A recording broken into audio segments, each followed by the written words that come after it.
Namaskara, the South Indian is here. You know, it is said that change is the only constant. Unless you and I change, unless the world changes, you will never see any kind of an improvement. And it takes the bold and also the beautiful to make a change. But then there are some changes which can prove very risky in the long run. Today, we're going to speak about one particular change like that, and our focus is on Karnataka.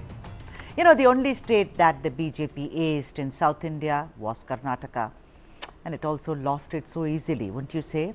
And under the leadership of a man who rose from grassroots politics and worked relentlessly to make BJP the #1 party in the state, former Chief Minister and now member of the Parliamentary Board Committee, B.S Yediyurappa. But you know, the manner in which he was removed by the central leadership, quoting his advanced age, the manner in which he was kept in the dark, cost the BJP dearly in the state. I mean, I remember those days very, very clearly when he was removed, but he kept saying, no, they've not removed me. It is just that I think that a younger person should be given a chance. But we knew what the truth was. He was taken screaming and shouting from his chief minister chair into what many felt was oblivion. Then in his place came a man who of course had socialist roots, Basavaraj Bommai, who could never ever fill BSY's shoes. A CM who failed to stem the open revolt in the government and the party. A politician whose flock was mired in corruption, earning it the moniker of 40% Sarkara. It got worse later with senior Lingayat leaders like Jagadish Shettar and Lakshman Savadi quitting the BJP. And the result was the drubbing BJP faced during assembly elections, in which it managed only 65 seats to the Congress's resounding victory of 135. For many months now, the leader of opposition in Karnataka BJP is missing. Nalin Kumar Katil, the former BJP state president, made all the right noises, but he made no headway and actually said goodbye after the party lost in Karnataka. The central leadership sent several emissaries to stem the open revolt in the BJP, and incidents like the open fight in Vijayendra was evidence that all was really not well. Something very rotten was going on in the Bharatiya Janata Party in Karnataka. With the Lok Sabha elections nearing, the BJP central leadership, in a stunning move, I am using that word with very careful consideration, it's a stunning move, appointed the 47-year-old B.S Vijayendra as state president. Yes, he is indeed the son of BSY, but the similarity ends there. His appointment has ruffled many feathers, and particularly that of C.T. Ravi, who managed it rather well and tried to, like you say in Kannada, Solpa adjust madi, please adjust a little. And I am going to read what he said, and it's exactly what adjustment is all about. And C.T. Ravi said, and let me quote him, he said, "This is not power, this is a responsibility. This responsibility is not something that is taken by asking for it.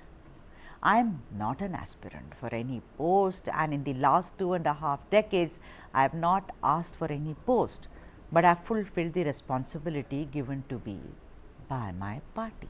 So it's like he's a loyal soldier, ladies and gentlemen. That's what C.T. Ravi, a very, very important leader and someone who was touted to take over as state president, said. There was of course the name of Shobha Karanlaje, which was also doing the rounds, also the others who were in the reckoning like Somanna, but Vijayendra aced all of them and came on top only because many are saying, of course, because he is BSY's son.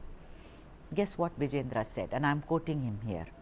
"More than as B.S Yediyurappa's son, the High Command gave me the responsibility of leading the party as state president, considering me as a youth leader."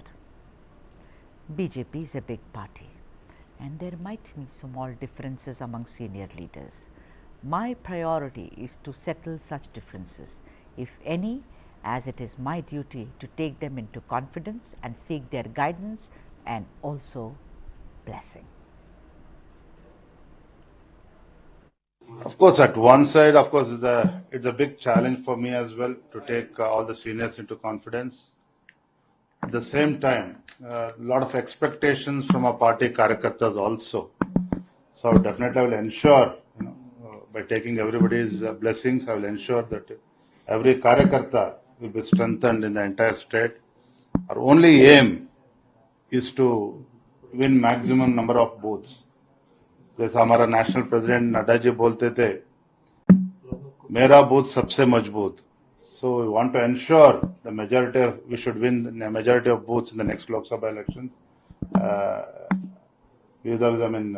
To strengthen to win highest number of MPs from the state of Karnataka. Sir, any particular region or area that you are concentrating on where this time you felt that in the assembly election the BJP took a severe hit as well, and your long-term as well as short-term goals too, objectives?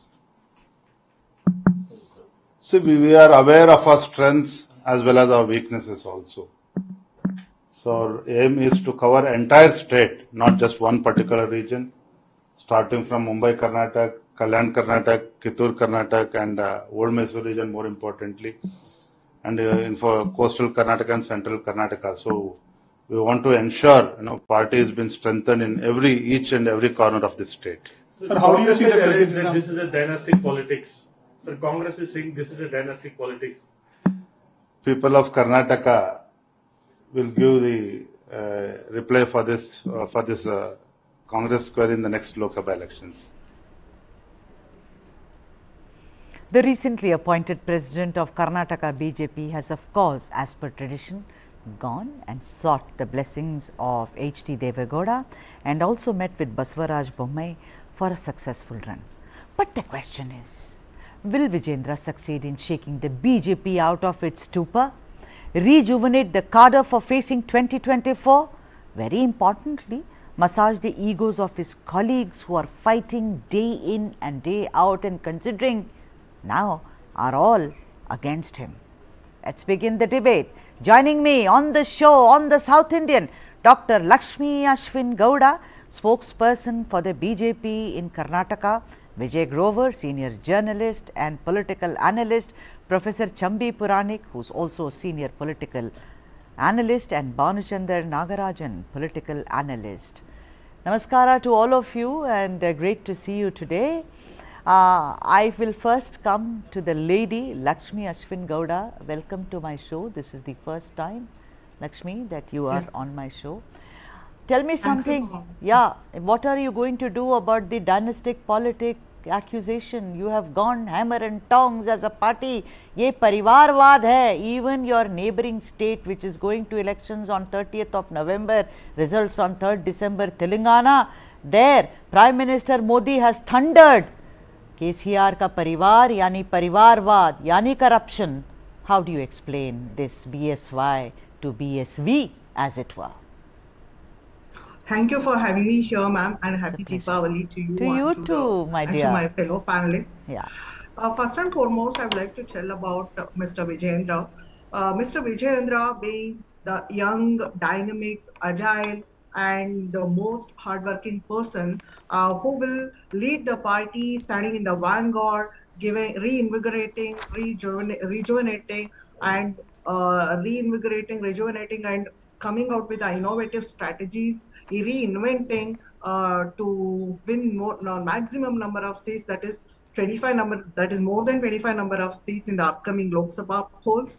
And why I'm telling this fact is the Lingayat community, which felt alienated when the veteran leader B.S Yediyurappa ji was asked to step on from the top post, now is so much on anvil and is so much exuberant and very much excited since they have given the prominent post. Vijayendra ji has been given the prominent post. He is known for his political prowess. Lakshmi Ashwin Gowda, who asked BSY ji to step out? That was Whose the need fault? of the hour then. What is In the need particular of the hour? scenario, No, to in the kind of party ask him to politics- step out, Lakshmi ji, who's such a tall leader, who worked at grassroots level. We all know the stories. You are way too young, but if you read back history, you will see how Ishwarappa and him used to travel in bicycles to kind of form the party. Who asked That to is go? not The central leadership, would you agree that the central leadership made a mistake in asking Mr. Yediyurappa to step down? In doing party politics, sometimes within the parties, certain exigences would crop up. In order to contain those exigences, in order to get along with them,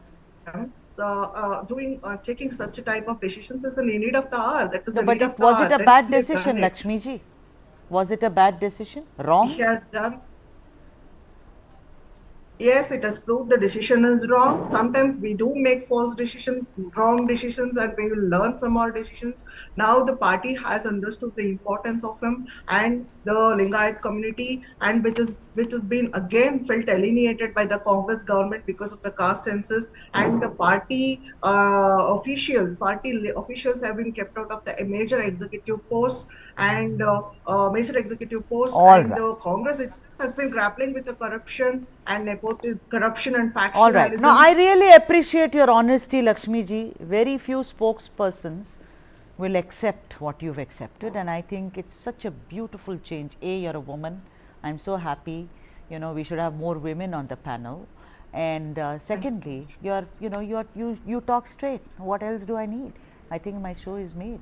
Vijay, nice to see you. Happy Diwali to you. Vijay, tell me something. In Vijayendra's appointment, what Lakshmi ji was saying, is this effort on the part of the BJP to send out a message to, Lingayats? Considering now with their truck with the JDS, they feel the Vokkaligas have been taken care of. Do you think this is going to work? Do you think it's a smart move? Well, Sudha, one thing that I would want to highlight over here is, we need to understand that there is a huge difference between the BJP, which operates in the center, and the BJP, which has been cultivated developed or nurtured by B.S Yediyurappa in Karnataka. In fact, we've seen it from the time it was 2 MLAs, and this was a party where Yediyurappa spared no effort along with Anand Kumar, Ishwarappa, and others in developing this party along with Jagdish Shettar.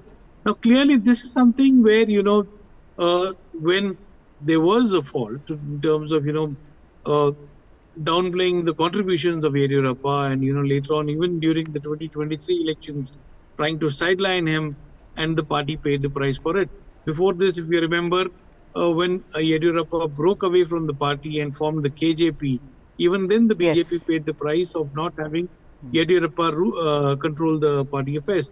Now, this charge which has been given to B.Y. Vijayendra actually is something which acknowledges the contributions and the understanding that Yediyurappa has of party politics in Karnataka. This is something which is very, very dynamic. And we all know that, caste is something which is very, very crucial as far as Karnataka is concerned. And coming from the Lingayats who felt ruffled as far as, the kind of treatment that was given to B.S Yediyurappa certainly showed their strength and gave the victory to the Congress. Now, it is clearly damage control, and I hope it is not short-term damage control, because we are seeing in the last 3 days, I've been observing B.Y. Vijayendra very closely that, the Lingayats were the first thing that, he on day one. Yesterday, he spent the time with Vokkaligas, and today with the OBCs and the Dalit communities. So clearly, this caste engineering that Vijayendra has been working on in the last 72 hours from the time he's been given charge of the state unit clearly shows that he's following his father's footsteps.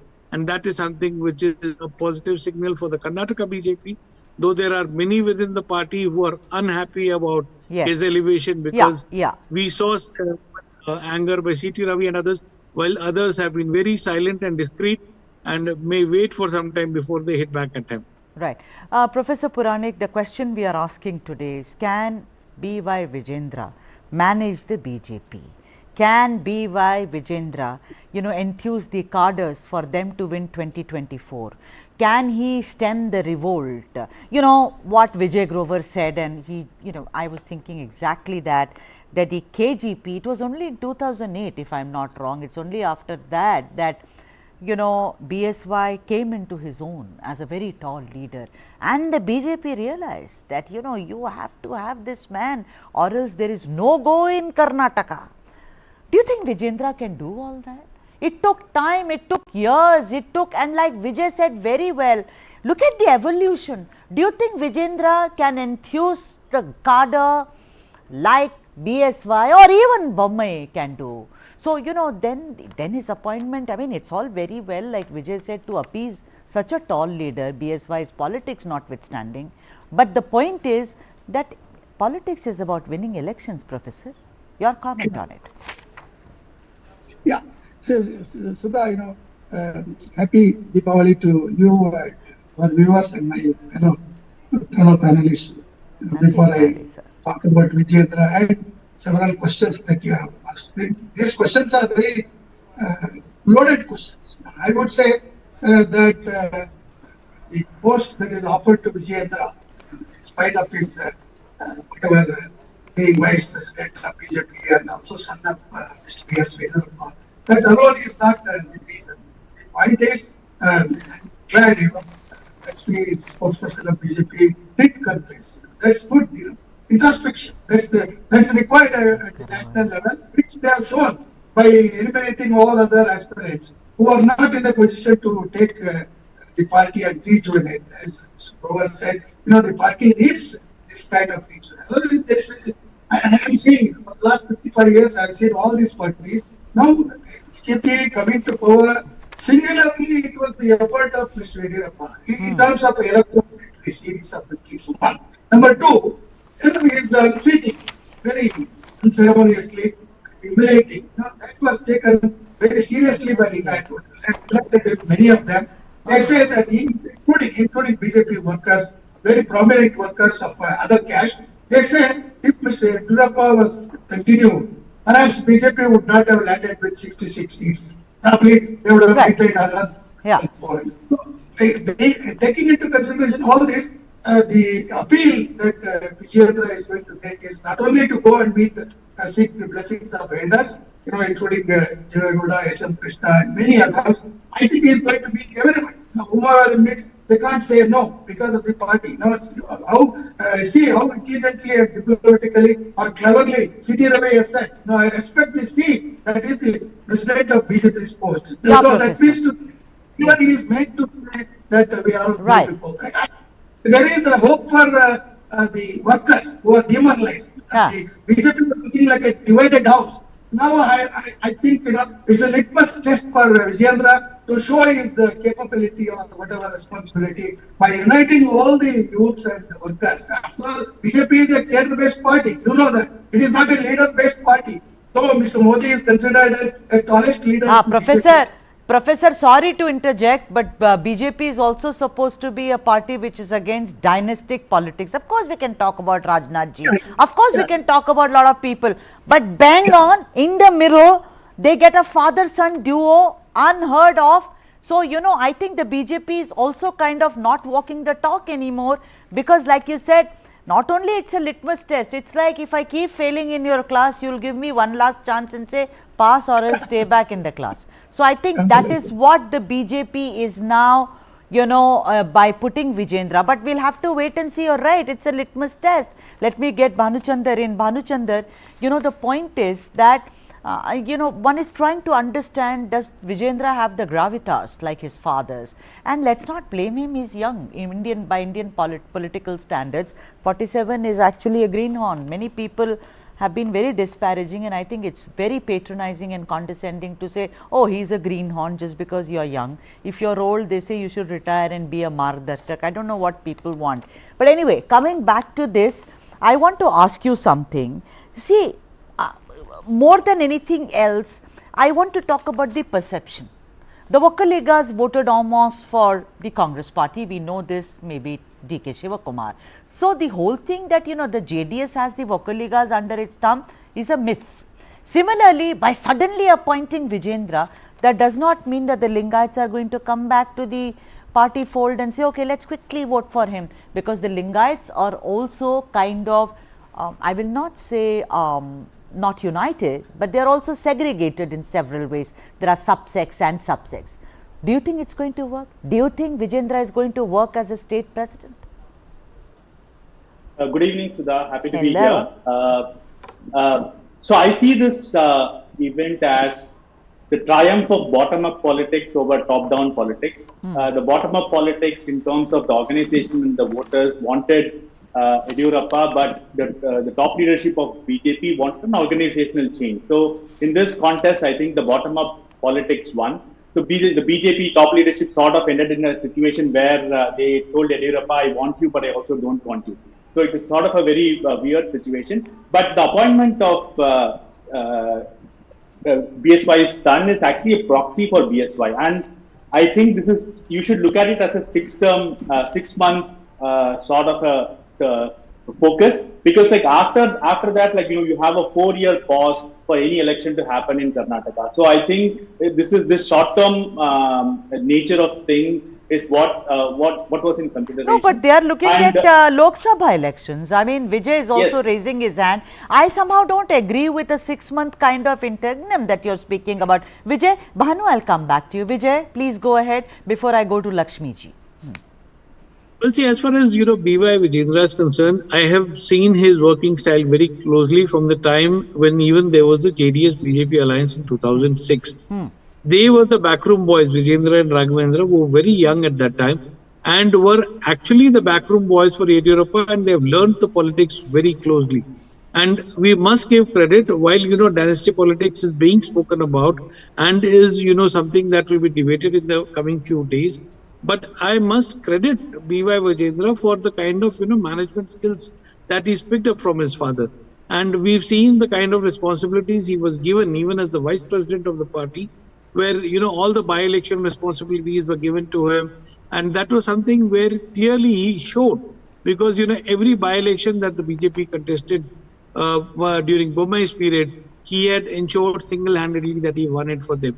So organization and being the youth leader of BYJM for 2 years very clearly has given him the reach and the caste formulation that, he's picked up from his father. And it's not just because he is Yediyurappa's son that he's been given this responsibility.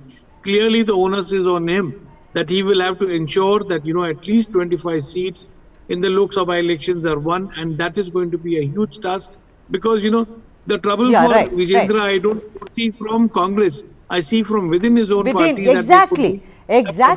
Absolutely. There are troublemakers waiting. Of course, Bhanu, please finish your argument, because I don't think the 6-month tenure is practical at all. I mean, he's got a huge task in front of him. There are 3-4 things that he needs to do. Go ahead before I go to Lakshmi ji.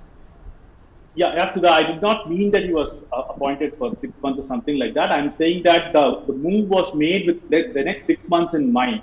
So the transfer, I mean, he has to work obviously for the next many years of the rest of his term to strengthen the party. And like what you said, the Lingayats are now split, right? Out of the 46 candidates that the Congress fielded in 2023, 37 won. So which means that like there was a huge amount of Lingayat anger against the BJP, and they have to pacify it, right? And also, like, given the JDS alliance came through, it was very clear that it has to be like a Lingayat face, and most probably Yediyurappa, somebody related to him, to come as the president. So I think it makes sense in hindsight. And I think the LOP position is also vacant. Let's see how they actually plan it out so that the social engineering comes through, Lakshmi ji, I want to talk what Vijay spoke about, and I think that is one of the major challenges that Vijayendra ji is going to face. The revolt within. C.T. Ravi, very, very smart, but we know he's upset. Also, there was talk about V. Somanna, Arvind Ballad. We know Shobha Karandalaje was also there. Of course, the caste factor is there. Shobha ji, for instance, is a Vokalika, C.T. Ravi. But the point is, what kind of skills does Vijayendra have? And I'm not saying because I'm hiring him for a job. Because of the situation that is there in BJP, he needs to have special, like look at right now, even as you and I speak, Yediyurappa ji is actually speaking to a lot of people to say, Solpa adjust Madi, it's all right, let's all adjust, go ahead, we have a task in that. It takes age, it takes experience, it takes that much of. What kind of maturity does Vijayendra have according to you? Thank you, ma'am. Vijayendra is young, dynamic, agile, and he is blessed with tremendous organizational and managerial skills that the party acknowledges his managerial skills and organizational skills in winning the bypolls that's been held in the previous tenure of the BJP government in Kerpet in Mandya, Sira in Tumkur, and Basva Kalyana in Bidar. And he has given tremendous success to the party where there was no base at all to the party, and is so much agile, and he himself is so much hardworking. He will lead the party standing in the vanguard, and he'll definitely be the torch bearer to the party. And in addition to that, his father's political prowess and his image, more than the larger than the life image, will definitely give the much bigger and much cushioning that is needed to strongly take on the Congress government, which is often grappled with corruption and factionalism, and its total fiasco in delivering the developmental politics and this appeasement politics, appeasing the minority communities, and coming out with a caste census which is against inimical to both dominant caste in Karnataka, that is Lingayat and Vakaligas. He'll definitely take on Right. that. Okay. And the political tussle between the two tall leaders of the Congress government, that is CM Siddaramaiah and D.K. Shivkumar, he will definitely bank on that, and he will definitely bank on its total fiasco in implementing the. It's not freebies. about the And Congress, after Lakshmi ji. implementation- It's about Right. your party. Your party, please, let's focus on your home. We can look at other people's home provided our homes are protected. No. Let's look at our home. What is happening inside?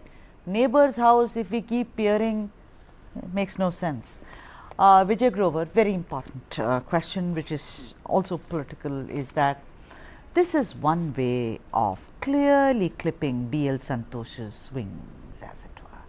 It clearly shows, we know the kind of tussle B.L. Santosh has had with Yediyurappa, and we saw how after the party lost the elections, he has been on a kind of a very, very muted mode, as it were. Then C.T. Ravi was dropped, from J.P. Nadda's national team, despite his opposition. Now they are saying that he is rooting for Ashwath Narayan to be LOP, to be given an important position because he is a Vokaliga, etc., etc. But this is a major development that B.L. Santosh has been asked to kind of pipe down. What do you think? Well, see, very clearly, assent of Yediyurappa very clearly shows the fact that not only B.L. Santosh, but Prahlad Joshi and others who have been, directly or indirectly targeting Yediyurappa in the past will now have to stay muted because, the command is in the control of B.Y. Vijayendra, and the kind of, arithmetic that is needed to galvanize the party cadre, and, as the other panelists had very clearly said, that it's a bottom-up victory, and that is something where the cadre feel that, B.Y. Vijayendra, despite being Yediyurappa's son, has moved very closely with the cadre, and that is something that is an advantage for him, that he knows the state like the back of his hand. And this is going to be something where the party will have to now give a free hand to Vijayendra to ensure that the candidates are selected with, a free hand by Yediyurappa and the others, and not by the High Command. Though there have been signals that, 9 MPs may be dropped already, and they've been given the message very clearly. But things certainly are going to be very, very tough for Vijayendra. And he knows that he has to emerge out of the caste leader shackles. And, 3 days, the way he's been trying to woo the Vokaligas, the Dalits and the others, very clearly is something that, he has to win hearts. And that is something where B.L. Santosh and others will now have to take a back seat. And, RSS, which was at the forefront of calling the shots in Karnataka politics, will have to maybe take a back seat because Yediyurappa never let the RSS control the state politics. But then also, Vijay, sorry to interject, it also means that it's a major, kind of defeat for B.L. Santosh.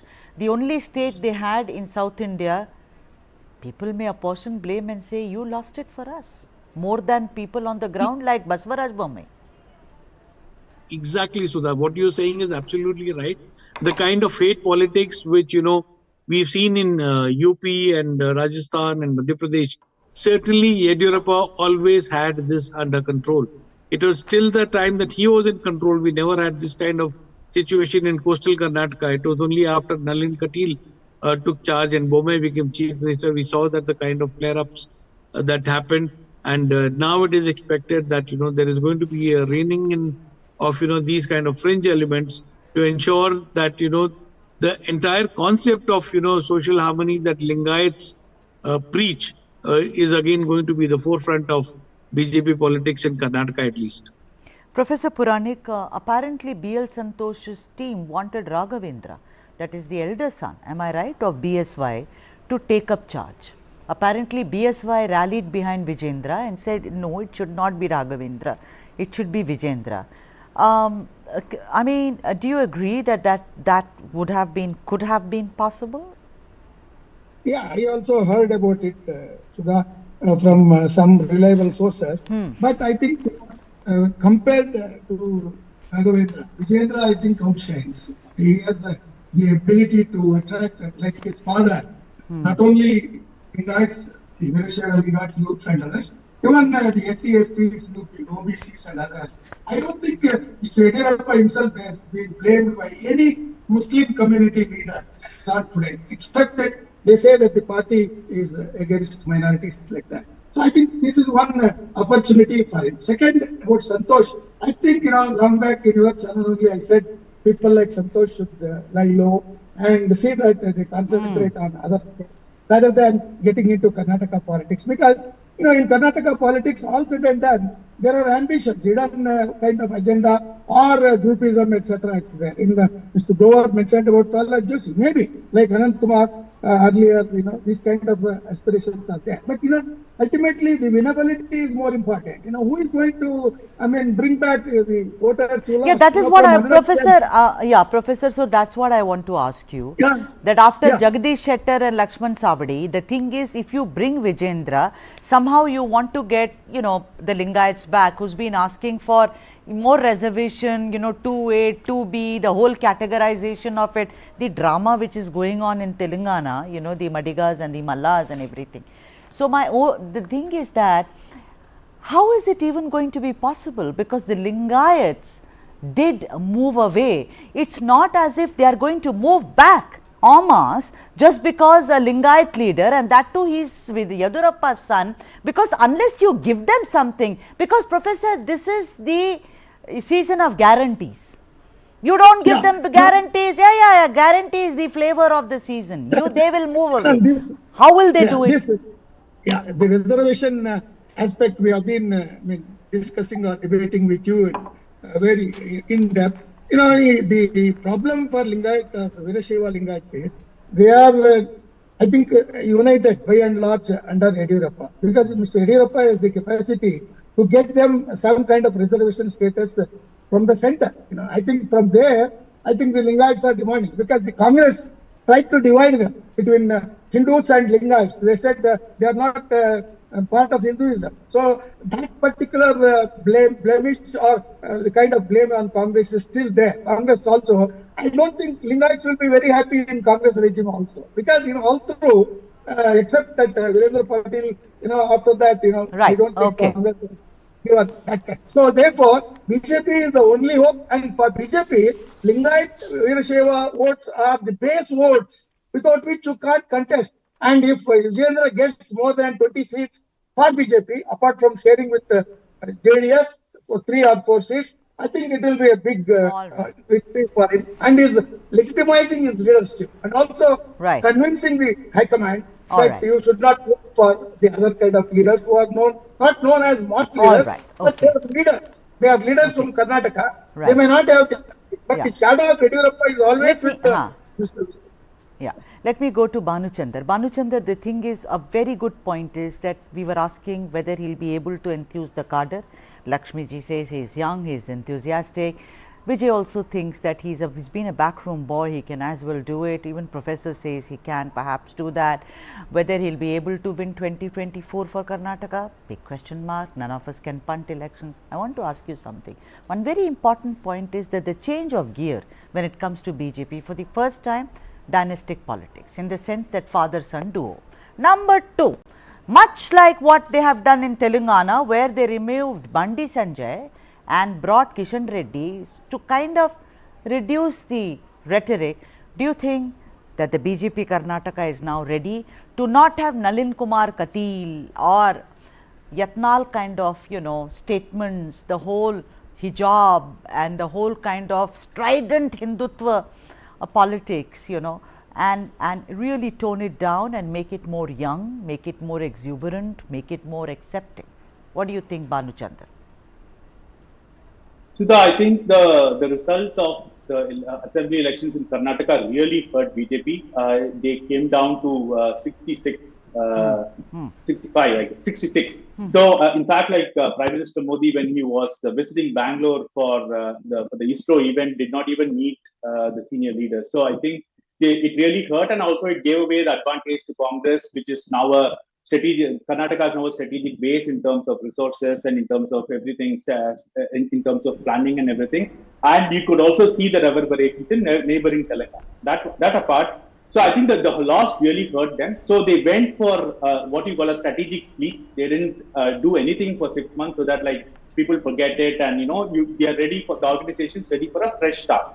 So I think now they are actually like having this young president, and also like there's a slow anti-incumbency setting against the current state government and so on. So I think now I think BJP sees a chance. You did not agree, but nevertheless I still want to reiterate that the focus is on winning 2024. Winnability was the main criteria in bringing Vijayendra back, who is going to ride on the coattails of his father. And also with the JDS alliance in place, I think the BJP would try to replicate like 25 out of 28, which they won last time. Another thing is like none of the other competitors really like stood up. You mentioned a few names, Shobha Karanlache or C.T. Ravi, so many people, Soman Naji, and so many. So these people are either vocaligas Arvind or Bellad. like, very old and so on and so forth. So there was not much competition. Sorry, go back. Arvind Bellad is also there, Yatnal is also there. All of them are there, and C.T. Ravi was really looking very, I mean, it's an open secret, Bhanu. He wanted to be state president. Yeah, but after the JDS alliance, it was very clear that they're not going to have a Okaliga president for that. So, I mean, they have to woo the Lingayats back. Absolutely, but it's a huge risk.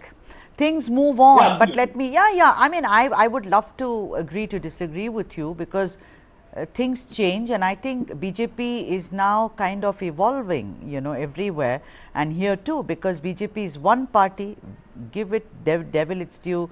They really learn from their mistakes much faster than other party too. Lakshmi ji, I am going to give you the last word, and I am finishing this show.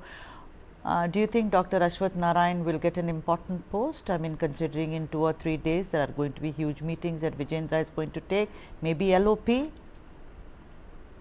Party will definitely consider each and every person who is so much able and who has got organizational and managerial skills.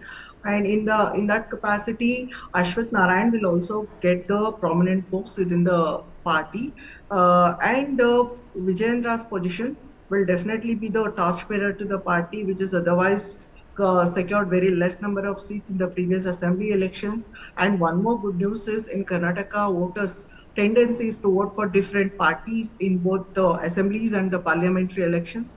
In parliamentary elections, they vote for a different party, and in the assembly, they voted for a different party, and they've already feeling the brunt of it since they couldn't deliver on the promises, even the freebies. With respect to the freebies, they have partially implemented them. Yuvanidhi have not at all implemented. They've just paid the lip service. They could not implement Yuvanidhi, and they have often been muddled with the factionalism and the corruption, and they have sidelined the perceived sidelining of the Vakaliga and the Lingayat communities by denying them the major executive posts, and within the disgruntled Congress workers, because their delay Why in you appointing again talking about heads of Congress, Lakshmi ji? We are talking about your party, ma'am.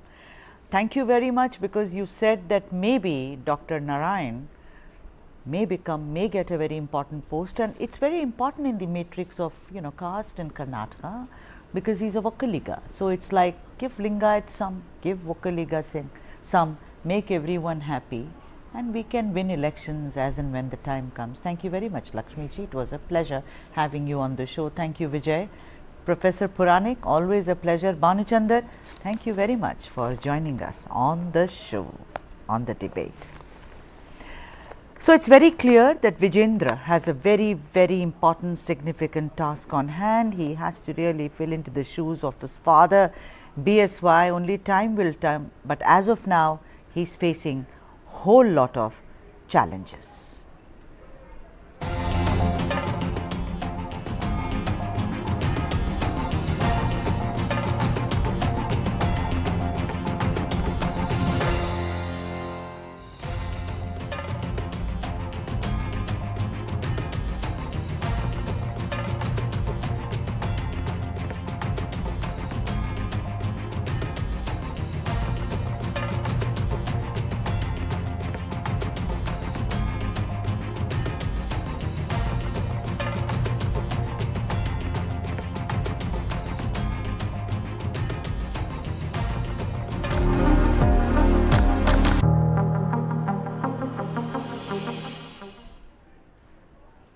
Elections is about issues, elections is about being honest, upright, someone who fulfills all your dreams. Incorrect, say many. Elections is only about money and lots of money. Our focus on Telangana elections. Amongst the motley crowd who are fighting the elections in Telangana on 30th of November are industrialists, contractors, real estate agents, etc., etc. And some are even first time candidates betting on their luck. Today, let us talk about multi-millionaires, crorepattis, who may be worried about the election results on 3rd of December, but they aren't worried about the huge expense involved in the process of getting to their goal. They have more than enough to fight this and many other elections also in the future. So, who is the richest of them all? Here goes. First up and right on top of the pecking order is Congress candidate from Chennur, G. Vivekanand, aka Vivek Venkataswamy, with the highest value of assets. He just switched over from the BJP to the Congress after holding the position of National Executive Board member. Vivek has declared movable and immovable assets in excess of 500 crores. And while his movable assets including bank deposits, investments in firms and others are valued at 294.67 crores. Look how precise we are. The current market value of his immovable assets like land and buildings amounts to 209.38 crores. Vivek also runs a company called Visakha Industries. His wife Saroja declared movable assets worth 45.57 crores and immovable assets valued at 16.63 crores. At number 2 is yet another Congress candidate who also returned to his home turf, as in shifted from the BJP, and his name is Komtireddy Rajagopal Reddy on your screens right now, with declared movable assets worth 297.36 crores and immovable assets of 108.23 crores. And his wife, whose name is Lakshmi, has declared movable and immovable assets worth 4.18 crores and 48.6 crores respectively. Who's the next? Next up in the pecking order is also taken up by a Congress candidate, P. Srinivas Reddy. Much like Vivek Reddy, he is an industrialist turned politician who is fighting from Palair constituency in the old Khammam district. His total movable assets are pegged at 32.44 crores, and his wife, who is called Madhuri, has declared assets worth 391.68 crores, including 2.52 crores worth of gold and other jewelry items. The immovable assets of the couple is meanwhile valued at little over 36 crores. Let's now turn our focus to the ruling BRS, Paila Sekar Reddy, the next in the ladder of the Richy Rich.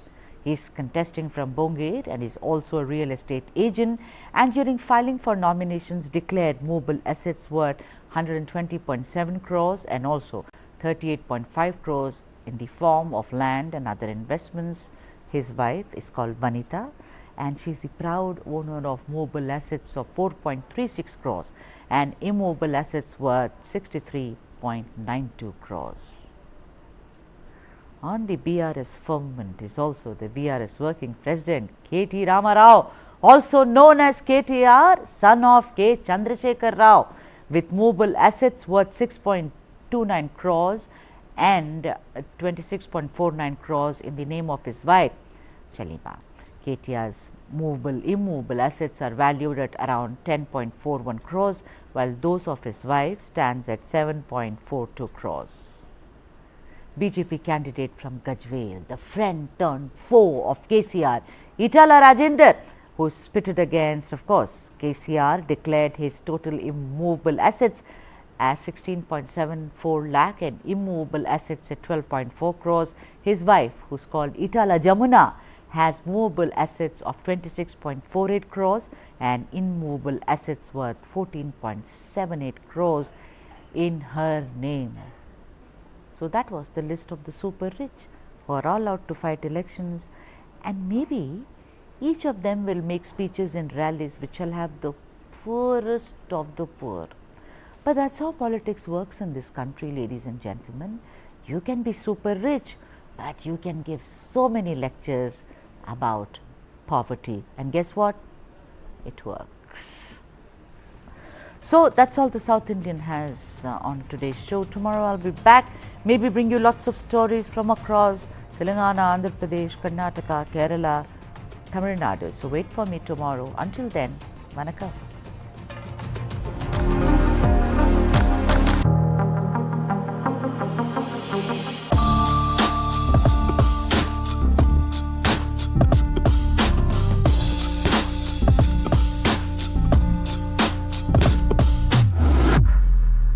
Engineering कर रहे हैं क्योंकि सभी लोग कर रहे हैं. Coaching is now starting from grade 3, 4, 5, 6. Kota जाने वाली बीच राह में आधे टेस्ट देके हैं सिलेक्शन की चाह में. ऑल इंडिया का बच्चा कोटा जाता है. This rat race is for rats, not for humans. So why should we even be a part of it? The Rat Race. This and more streaming on world's first news OTT, News9 Plus. Download now.